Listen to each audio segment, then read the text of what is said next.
Hello friends, welcome to my channel. My name is Bernard. So in this violin lesson we're going to talk about scales and arpeggios and why do we play them? Arpeggios and scales are both very important. They both help us develop fluency of technique, but in a different way. I recommend to my students that they practice scales and arpeggios every day for 10 to 15 minutes. Scales develop our finger strength and agility to play very fast notes accurately in a very easy and comfortable order, especially if we start by practicing slowly, training our ears to recognize good, clean intonation. The scales are, they're pretty comfortable. Arpeggios, not so much. But they're sort of the foundation of the keys we play in. Usually violinists practice 1-chord and 4-chord arpeggios as beginners, and then as advanced players branch out to several other chord patterns.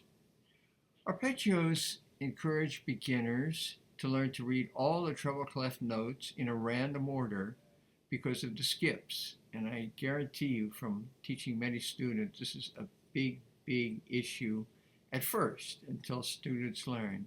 The scales are much easier than the arpeggios. Like the scales are right next door to each other, so the notes are right next door. So if you start on A, the next one up is B, and then next one's C. That's pretty easy. It doesn't take a lot of, knowledge. But when you start having the arpeggios, then things skip around. For advanced players who are proficient note readers, arpeggios help in learning to recognize intervals, especially major and minor thirds, which influence which fingers will play in the arpeggio. It's really important that you recognize those notes very quickly. 2-octave scales and arpeggios are not as difficult as 3-octave scales and arpeggios. They're played straight across and then back on the violin in just one position. 3-octave scales and arpeggios are much more difficult because of the many shifts we need to do and also having to reach out of position sometimes for extensions. So today now I will demonstrate how we play 2-octave scales and arpeggios. 3-octave scales and arpeggios will be examined in another video. All right, thanks very much for listening, and I'll do my demonstration, and I hope you have a wonderful day. So this is a 2-octave G major scale.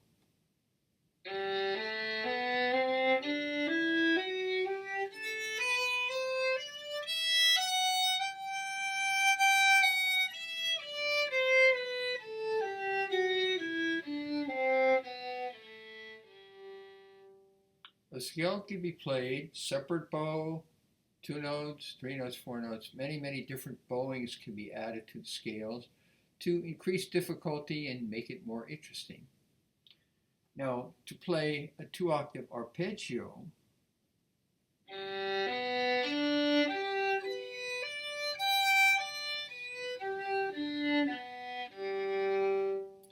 we call that a 1-chord arpeggio. It's a triad built on the root of the scale, and then this is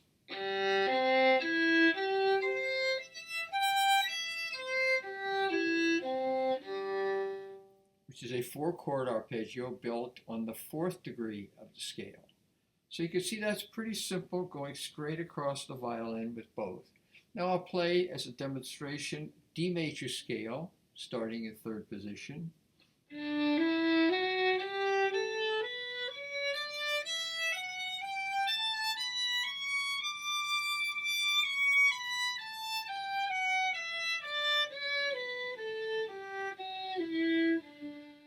And now the 2 arpeggios.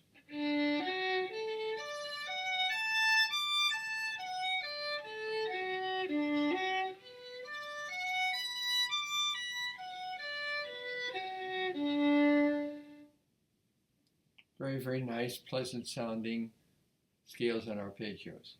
Now, it's kind of interesting when you play G major, or if you play A flat major, or you play A major, they start with either open or first finger.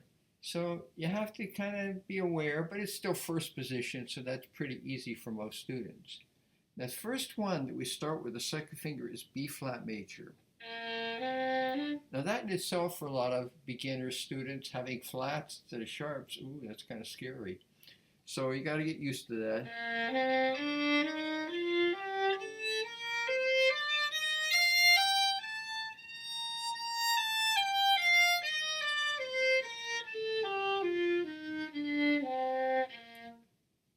So it's B flat and E flat are the flats. What's very fun is that if you could play a B flat major scale, you could play all the scales that are go above because it's exactly the same pattern. Now that's major. We're not talking about minor. Minor changes things. But as far as major goes, and I've helped many of my students understand that once they can play B flat, they can play all the rest. However, it's awfully good if the student takes the trouble to learn the actual notes instead of just playing a pattern. For example, up here, F major, same pattern.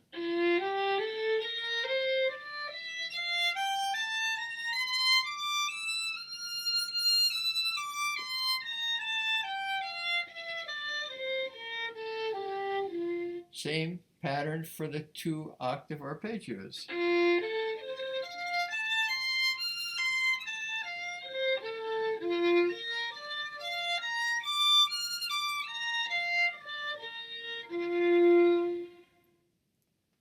So that's kind of fun. So it's in one way it's very nice because student has the confidence I can play the scale and I can play the arpeggios.